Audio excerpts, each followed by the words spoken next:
Hey everybody, it is Doug and Tampa, and we are twinning pink Lacoste, white shorts. We even have blue shoes. But we're not doing a video about that. We're doing a video about the Rolex Oyster Perpetual 41 with the blue dial. So we're just walking through our city of downtown Greenville, South Carolina, catching the sights, but we thought it'd be the perfect day to showcase my newest acquisition, which is the Rolex Oyster Perpetual 41 with the stunning blue dial. Is that not beautiful? And we got music and all sorts of things. That's the Grand Bohemian Hotel, but beautiful backdrop for a beautiful watch. we are at our favorite coffee shop, Carmelo's.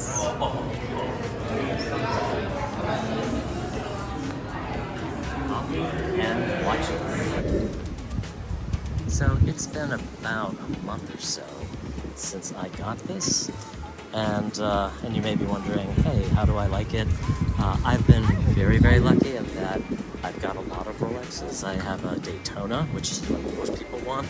I have the Batgirl. I've also got the Starbucks, and I've had two in the past. I've had two Datejust 41s, both with the blue dials. Unfortunately, one of them was stolen, but in any event, obviously with the OP, this is the least expensive watch that Rolex offers, and it's also one of the simplest in that it's just a time only with brushed 904L steel bracelet. The clasp is not quite as intricate as some of the sport models, but I'll tell you, this thing is the easiest watch to live with. I personally love this blue dial. A lot of people like the Tiffany. I actually got a Tiffany this last Christmas for my mom. Yeah, I actually like this one more, just because it fits more my style, as opposed to the Tiffany. I think the Tiffany's a little bit more feminine, even though I do think guys can definitely pull that off. But really is quite a sweet, sweet watch to live with. As you know, I like to do wrist shots from a bit of a distance so that you can really get a better feel for how big the watch is on the wrist.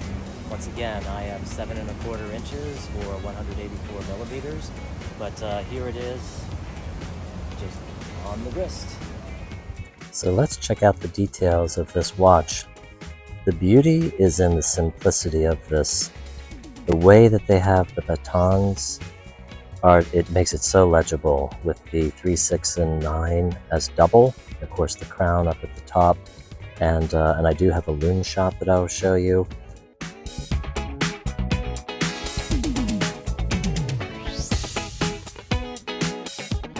Notice here, it has that domed bezel instead of just being straight.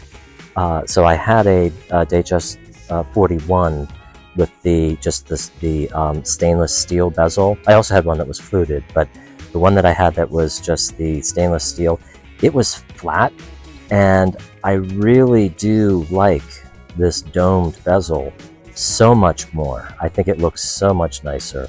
And if you'll notice there, of course, the crystal sits proudly on top, and I just have an affinity towards flat crystal watches, even though I do have some that have like domes and so on, but I just like flat crystals. For whatever reason, that appeals to me. The bracelet here is, I've looked at it side by side with my Submariner. It seems like it's identical, in terms of the quality. So it's not like it's a lesser oyster, brushed oyster. And oyster just has, if you'll notice here, I love how it has just a sheen. It's almost like gold in a way in that it has a sheen. And one of the things I really like about this particular watch compared to my old Datejust is that it's not polished. I really appreciate a brushed bracelet more so than I do the polished ones. The clasp is basically identical to that of a Datejust, and that it's and this is so satisfying how that just clicks. I love it.